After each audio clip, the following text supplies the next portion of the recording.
1939, LA Union Station was designed to consolidate rail services from Union Pacific, Santa Fe, and Southern Pacific into one station owned by the city.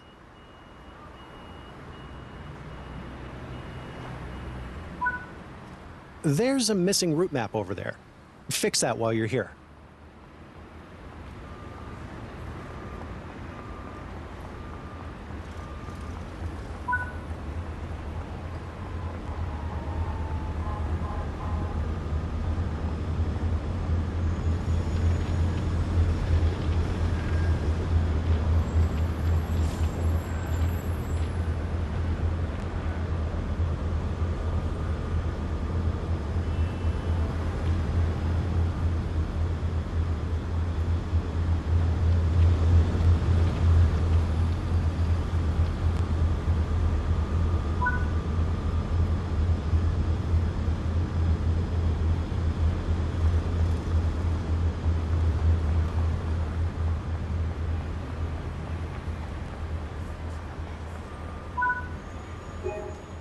There are many more route tasks to discover.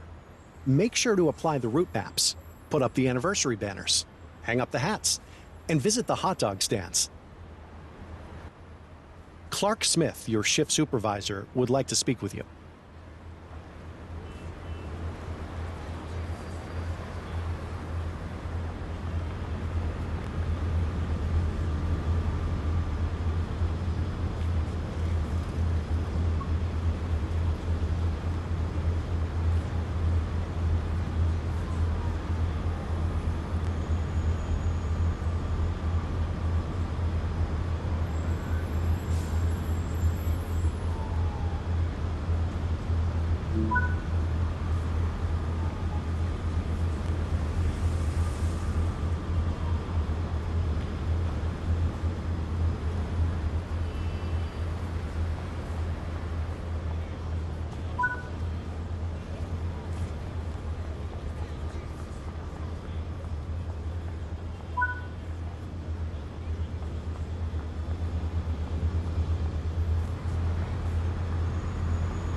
The Antelope Valley Line runs for over 70 miles from the bustling heart of LA to Lancaster, the western tip of the Mojave Desert. The railroad along the Santa Clara River originally opened in 1876 and was operated by Southern Pacific as a connection to the National Rail Network. In 1979, due to falling demand, this line ceased operation. In 1990, the Los Angeles County Transportation Commission purchased the right-of-way from Southern Pacific. Passenger services as far as Santa Clarita began operation in 1992. When the Northridge earthquake hit in 1994, plans to extend the line north to Antelope Valley were expedited by over 10 years to aid relief efforts. U.S. Navy Seabees and a legion of workers from the LA County Public Works Department constructed stations in just a few days, rather than the 3 to 6 months they usually take. Passenger services started on this extension less than a week after the earthquake.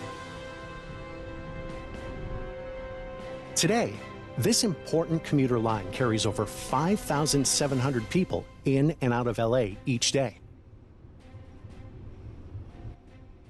Run to the hills and experience the hefty power of modern American diesel.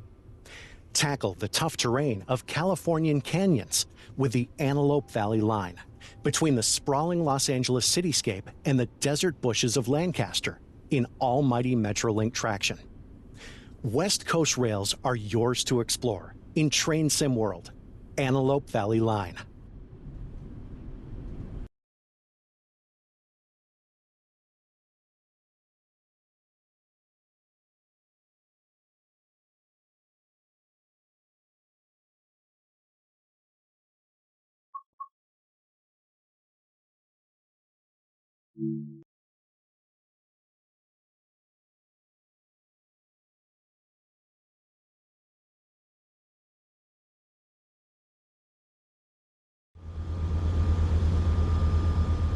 In this training module, you will be learning to operate this EMD F125 Spirit diesel locomotive. During this brief introduction, you will be taken through the critical driving controls and performing passenger operations. When you're ready to begin, climb aboard.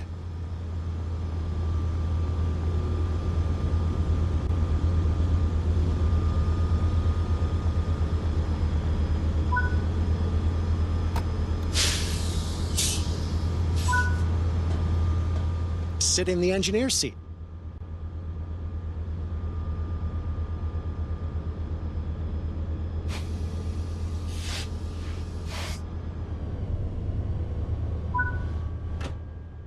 You'll now go through the steps needed to take over this locomotive.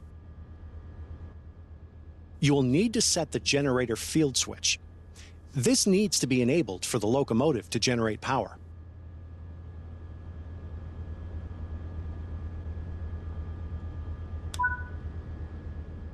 This locomotive requires the reverser handle to be inserted before operation.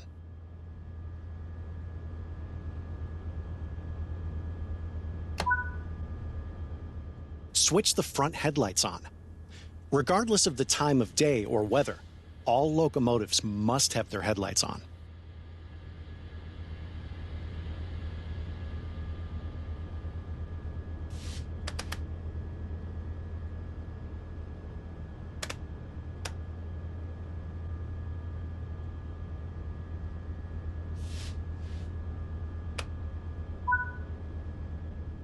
You'll need to set the brakes to the correct mode to allow them to be controlled by this cab.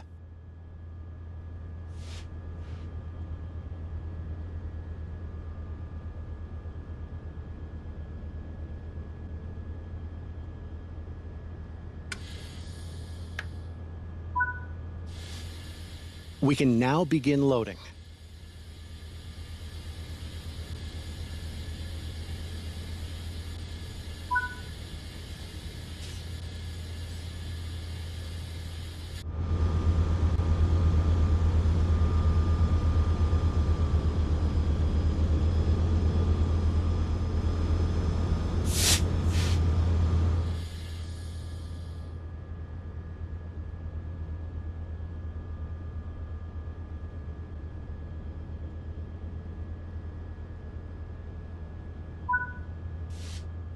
It is time to depart. Close the passenger doors.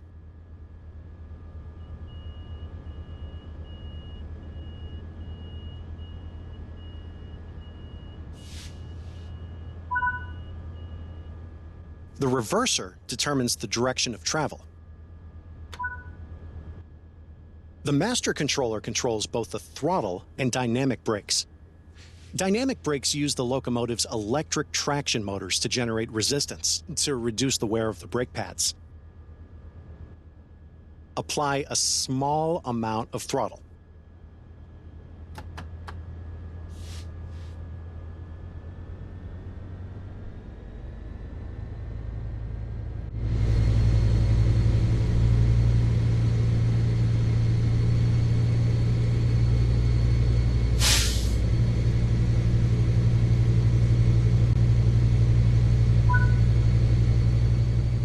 Automatic brakes are controlled with their own handle, but will blend the dynamic brakes in the air brakes. The air brakes will apply braking force to every car in this formation. Now, release the brakes.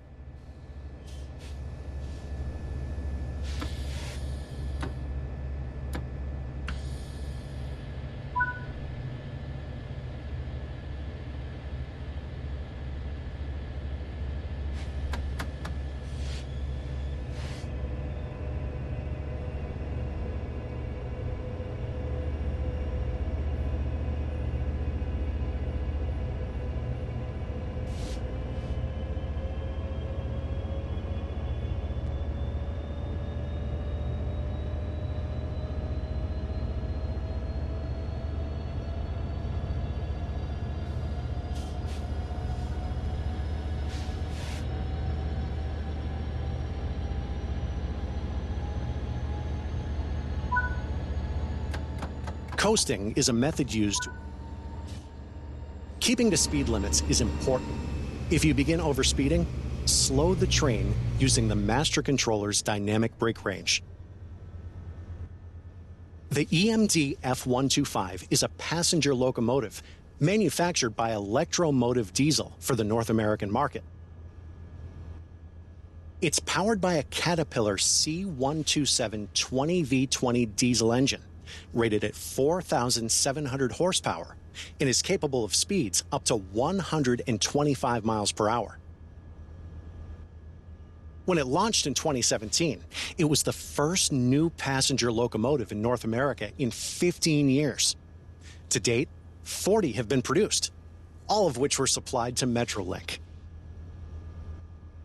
The F125 features a modern, streamlined body designed by Vossloh Espana.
You are approaching the station.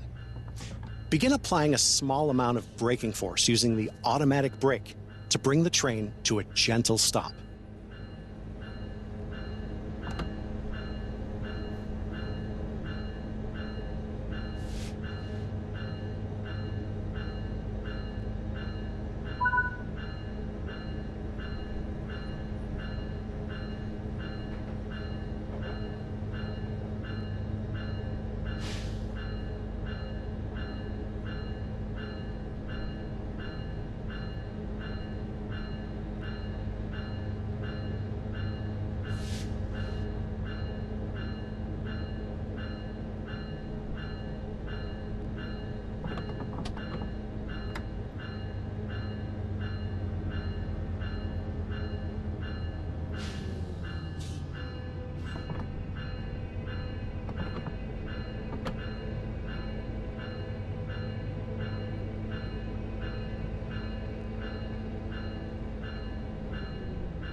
Nice job.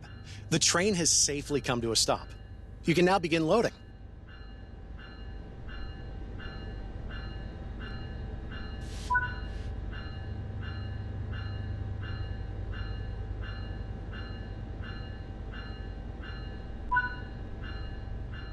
Good work.